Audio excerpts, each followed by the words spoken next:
ผู้เพียงบริเวณกำลังสร้างประวัติศาสตร์ใหม่โดยโรงงานขัวกาแฟไฮโดรเจนแห่งทับอิฐของอาเซียนในขณะที่กาแฟลาวครองอันดับหนึ่ง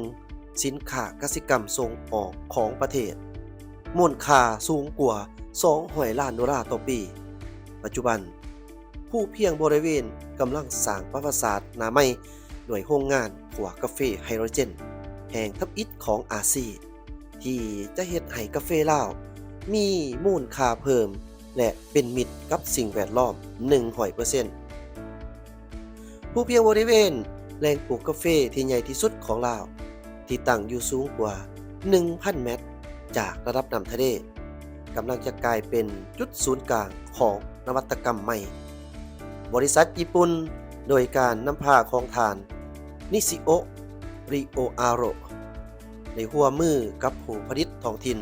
และรัฐบาลลาวเพื่อพัฒนาเทคโนโลยีขัวกาแฟด้วยไฮโดรเจนกาแฟลาวมีรสชาติหอมหวานหลายและมีคุณภาพดีด้วยมูลค่าเพิ่มจากการขัวด้วยไฮโดรเจนพวกเขาสามารถแข่งขันในตลาดโลกได้ทานนิชิโอะได้กล่าวให้สัมภาษณ์ต่อสำนักข่าว NHK เทคโนโลยีสะอาดขังทับอิฐในอาเซียนโรงงานทดลองผลิตไก่กับสวนกาแฟได้เริ่มดำเนินการในปีที่ผ่านมาการใส่ไฮโดรเจนขังกาแฟที่อุณหภูมิ200 องศาเซลเซียสเป็นขั้นตอนสำคัญที่เฮ็ดให้กาแฟมีกลิ่นหอมและรสชาติพิเศษที่สำคัญคือบ่ปล่อยก๊าซคาร์บอนไดออกไซด์หรือ CO2 ออกมาเลยต่างจากการขั่วแบบดั้งเดิมที่ใส่แก๊สธรรมชาติข้อได้เปรียบจากพลังงานไฟฟ้าน้ำตกของลาวจุดเด่นที่เฮ็ดให้โครงการนี้ประสบผลสำเร็จคือการใส่ไฟฟ้าพลังงานน้ำที่มีอยู่อย่างอุดมสมบูรณ์ในลาวค่าไฟฟ้าในลาวถือกว่าประเทศอื่นๆ3 เท่าเฮ็ดให้สามารถผลิตไฮโดรเจนได้ในราคาต่ำได้รักษากาแฟให้แข่งขันได้แผนการขยายใหญ่ปี 2027 โรงงานใหม่ที่กำลังก่อสร้างจะมีกำลังการผลิต 5,000 ตันต่อปี นับเป็นหนึ่งในโรงงานใหญ่ที่สุดของประเทศ คาดว่าจะเริ่มผลิตเต็มกำลังในปี 2027 พวกเขาต้องการสร้างแบรนด์ให้กาแฟขั่วด้วยไฮโดรเจนเท่ากับกาแฟลาวนี่จะเป็นการยกระดับ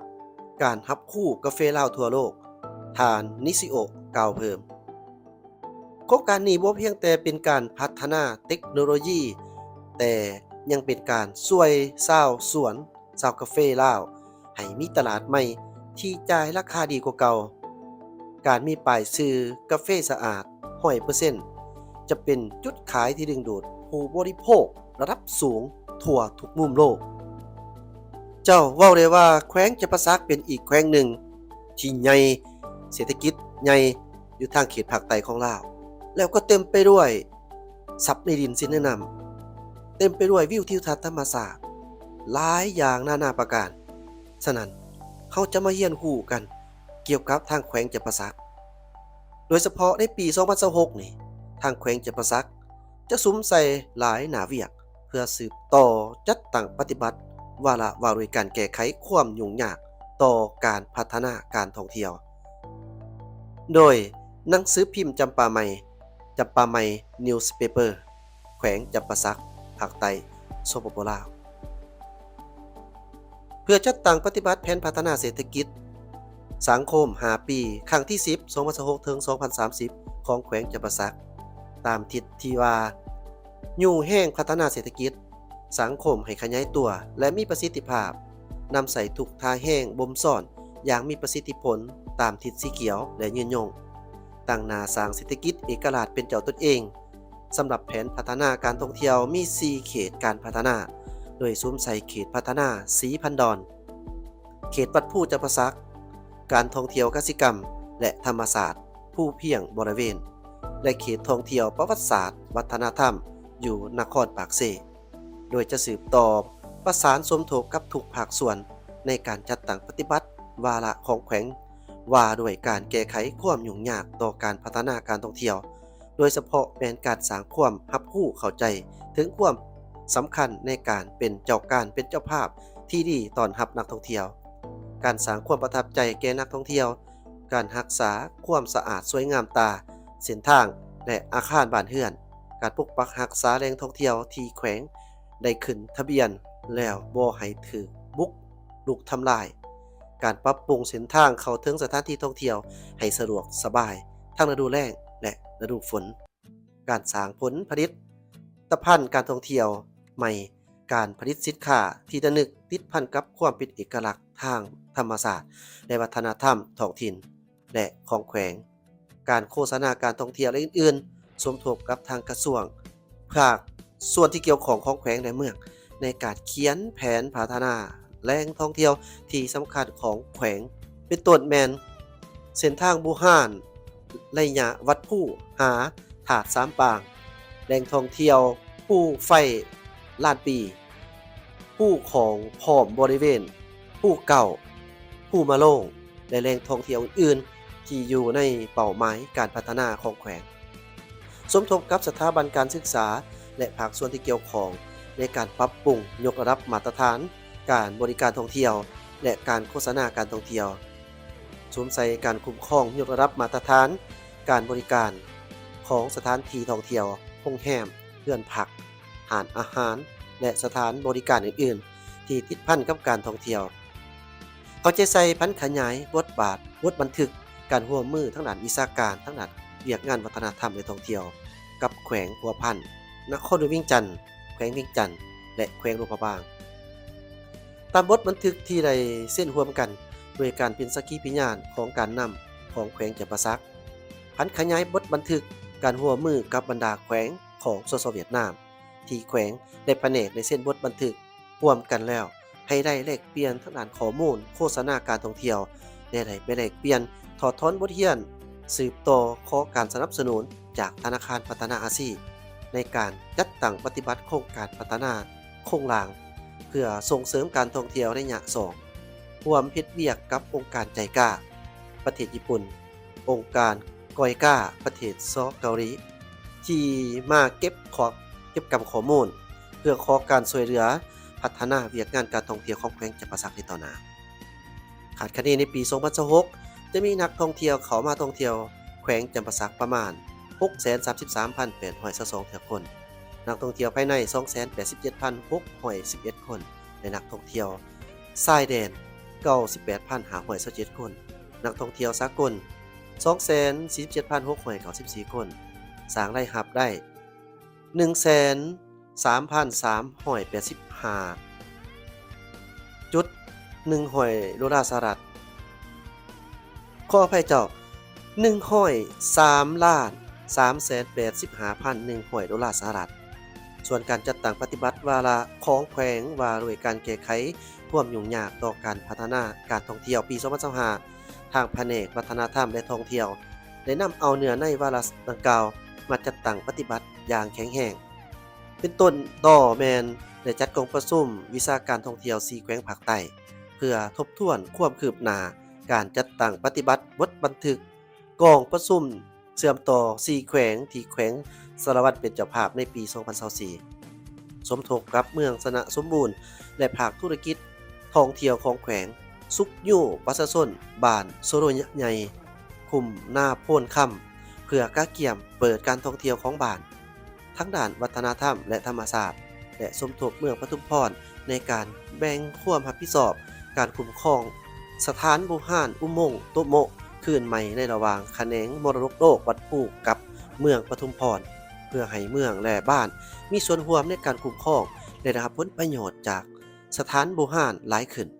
สมทบกับกลุ่มการพัฒนาท่องเที่ยวและแขนงมรดกโลกวัดภูจำปาสักในการศึกษาสำรวจเส้นทางบูฮ่านในระยะแต่วัดภูจำปาสักหาถาดสามปางเมืองสุขุมาเพื่อสร้างแผนพัฒนาการท่องเที่ยวติดพันกับการอนุรักษ์รักษาห้องห้อยมรดกทางวัฒนธรรมเพื่อบ่ให้ถูกบุกรุกหรือมีการพัฒนาในรูปแบบอื่นๆนอกนี้ ธนาคารแห่งสปปลาวภาคใต้ได้สุกยู่ส่งเสริมภาคธุรกิจในการแห่งการท่องเที่ยวให้เขาถึงแรงขึ้นแล้วทั้งหมด14หัวหน่วยด้วยวงเงิน 27.37 ตื้อกีบถอนแล้ว 17.19 ตื้อกีบเฉพาะในปี 2025อนุมัติแล้ว13หัวหน่วยรวมวงเงินกู้25ตื้อกีบได้เบิกถอนนำใส่เงินกู้แล้ว 24.85 ตื้อกีบรวมกับ3แขวงภาคใต้นำเอารูปภาพแผนภาพข้อมูลการท่องเที่ยวและผลิตภัณฑ์ทางด้านหัตถกรรมและกสิกรรมที่เป็นเครื่องที่ระลึกเข้าร่วมวางแสดงในงานมหกรรมท่องเที่ยวอนุภาคพืชแม่น้ำของหรือ Mekong Tourism Forum 2025 ที่แขวงหลวงพระบางเพื่อโฆษณาการท่องเที่ยวของแขวงจำปาสักและแขวงภาคใต้ลาวได้โฆษณางานนิทรรศการและงานเทศกาลทิศพันธ์หีดของประเพณีที่แขวงได้รับห้องเขาในปฏิทินการท่องเที่ยวของแขวงใน12งานลงโฆษณารูปภาพและวิดีโอกิจกรรมท่องเที่ยวลงในสื่อออนไลน์เพจบุกเบิกท่องเที่ยวหรือว่า Southern Lao ท่องเที่ยวแขวงจำปาสักจำนวนทั้งหมด130ครั้งซึ่งมีผู้เขาเบิงและเขาถึงนักท่องเที่ยวจำนวน 168,069 ครั้งกดแชร์493 ครั้งได้ประสานงานให้ภาคธุรกิจของแขวงจำปาสักเข้าร่วมงานกิจกรรมส่งเสริมการขายที่องค์การท่องเที่ยวประเทศไทยจากภาคเหนือภาคตะวันออกเฉียงเหนือและท่องเที่ยวไทยประจำนครโฮจิมินห์มาจัดที่โรงแรมจำปาสักแกรนด์เฮ็ดให้ภาคธุรกิจได้มีการซื้อขายรับรู้และพัวพันกันหลายขึ้นในโลกสุขอยู่กวดกาและประเมินคืนรางวัลเมืองท่องเที่ยวสะอาดอาเซียนนครปากเซและเสนอเป้าหมายใหม่เมืองท่องเที่ยวสะอาดอาเซียนเมืองจำปาสัก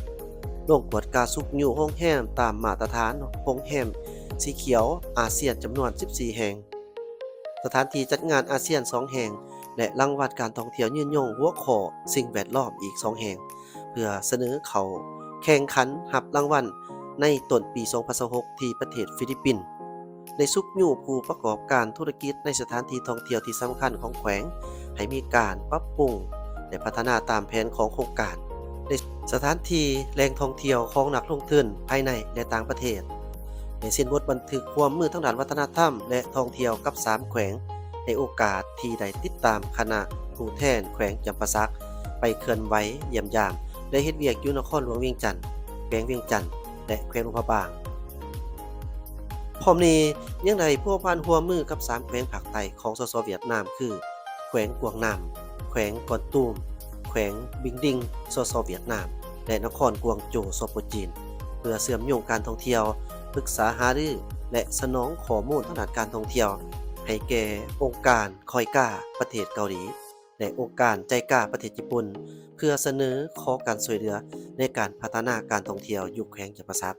ในซุมปีต่อหน้าผู้ประกอบการธุรกิจท่องเที่ยวได้เอาใจใส่ในการปรับปรุงการบริการ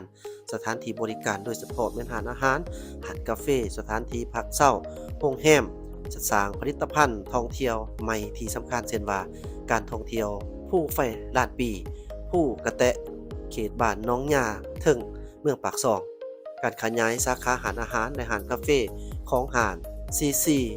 1971จุดชมวิวร้านอาหารลาวาหลัก30เมืองปากซอง